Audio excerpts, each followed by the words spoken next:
Subscribe कीजिए हमारे channel को और बेल बटन दबाएं लेटेस्ट वीडियो सबसे पहले देखने के लिए। हेलो फ्रेंड्स, नमस्कार। स्वागत है आपका हमारे चैनल में। आज हम बनाने जा रहे हैं धनिया पुदीना की खट्टी मीठी चटनी। ये बहुत ही अच्छी बनती है और डाइजेशन के लिए बहुत अच्छी होती है। अगर कई बार कोई सब्जी वगैरह टेस्ट में अच्छी नहीं लग रही है तो इसे साथ लिया जाए तो सब्जी का टेस्ट भी आता है और ये बहुत स्वादिष्ट होती है। तो इसके लिए हमने लिया है पुदीने के पत्ते। ये मैंने छोटा एक बंच लिया है, उसको साफ करके अच्छी तरह धो लिया है। और 2 छोटे प्याज हैं, उनको कट कर लिया है। एक टुकड़ा गुड़ का है, ये मेरे पास इतना छोटा 1 इंच टुकड़ा गुड़ का था, उसको मैंने तोड़ लिया अच्छी तरह। 1 चम्मच हमने अमचूर पाउडर लिया है। अगर आपके पास अमचूर पाउडर नहीं है तो आपके पास आम का अचार जरूर होगा। 2 पीस आप आम के अचार के ले लें या फिर थोड़ी इमली उसके घोल लें, उसका पल्प ले लें। खट्टे के लिए लेना है आपने, आप कुछ भी ले सकते हो। आधा चम्मच हम नमक का डालेंगे, बट आप अपने टेस्ट के अकॉर्डिंग।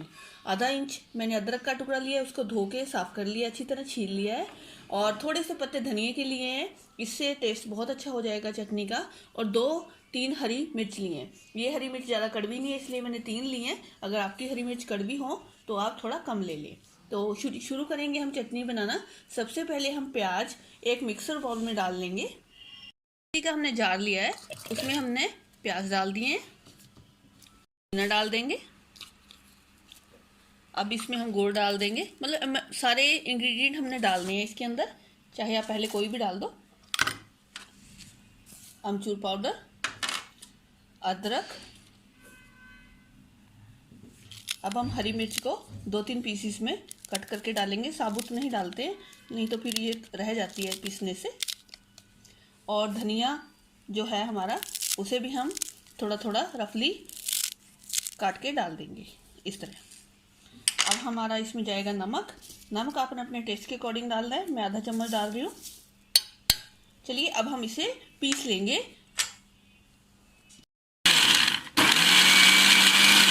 अब हमने 2 बार मिक्सर को घुमाया है, ये देखिए थोड़ा सा रफ हो गया है, ये चॉप थोड़ा सा ये मिक्स हो गया है सारा सामान। तो इसे हमने पानी नहीं डालना है इसमें बिल्कुल भी, थोड़ा सा नीचे कर देंगे और बहुत ज़्यादा बारीक नहीं पीसेंगे इसे, थोड़ा सा इसे मोटा रखेंगे।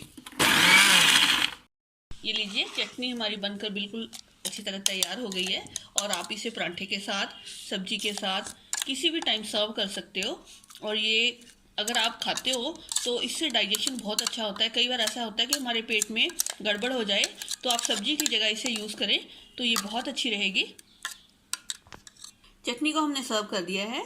अगर आपको हमारी रेसिपी पसंद आती है तो प्लीज़ इसे लाइक करें और हमारे चैनल को सब्सक्राइब करें। इस वीडियो को देखने के लिए आपका बहुत बहुत धन्यवाद। आगे मिलेंगे किसी नई रेसिपी के साथ, तब तक गुड बाय।